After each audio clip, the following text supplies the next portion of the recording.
أعوذ بالله من الشيطان الرجيم. بسم الله الرحمن الرحيم. الرحمن علم القرآن خلق الإنسان علمه البيان الشمس والقمر بحسبان والنجم والشجر يسجدان والسماء رفعها ووضع الميزان ألا تطغوا في الميزان وأقيموا الوزن بالقسط ولا تخسروا الميزان والأرض وضعها للأنام فيها فاكهة والنخل ذات الأكمام والحب ذو العصف والريحان فبأي آلاء ربكما تكذبان خلق الإنسان من صلصال كالفخار وخلق الجان من مارج من نار فبأي آلاء ربكما تكذبان رب المشرقين ورب المغربين فبأي آلاء ربكما تكذبان مرج البحرين يلتقيان بينهما برزخ لا يبغيان فبأي آلاء ربكما تكذبان يخرج منهما اللؤلؤ والمرجان فبأي آلاء ربكما تكذبان وله الجوار المنشآت في البحر كالأعلام فبأي آلاء ربكما تكذبان كل من عليها فان ويبقى وجه ربك ذو الجلال والإكرام فبأي آلاء ربكما تكذبان يسأله من في السماوات والأرض كل يوم هو في شأن فبأي آلاء ربكما تكذبان سنفرغ لكم أيها الثقلان فبأي آلاء ربكما تكذبان يا معشر الجن والإنس إن استطعتم أن تنفذوا من أقطار السماوات والأرض فانفذوا لا تنفذون إلا بسلطان فبأي آلاء ربكما تكذبان يرسل عليكما شواظ من نار ونحاس فلا تنتصران فبأي آلاء ربكما تكذبان فإذا انشقت السماء فكانت وردة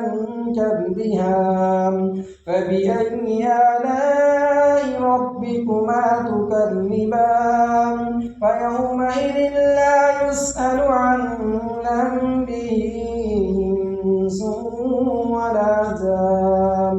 فبأي آلاء ربكما تكذبان يعرف المجرمون بسيماهم فيؤخذ بالنواصي والأقدام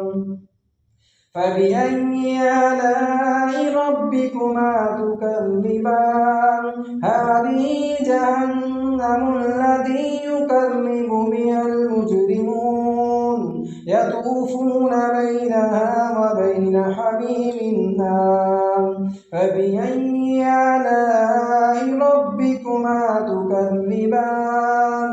ولمن خاف مقام ربه جنتان فبأي آلاء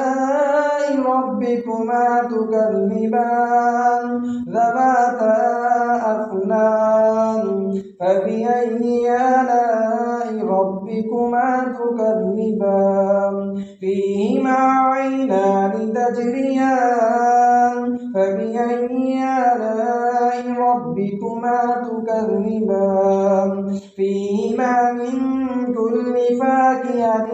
زوجان فبأي آلاء ربكما تكذبان متكئين على فرش بطائنها من استبرق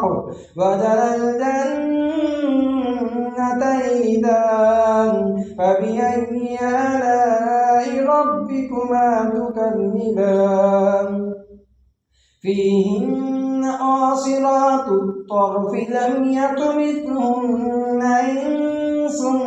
قبلهم ولا جان فبأي آلاء ربكما تكذبان كأنهن الياقوت والمرجان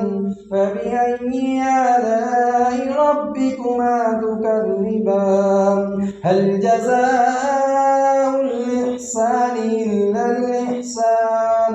فبأي آلاء ربكما تكذبان ومن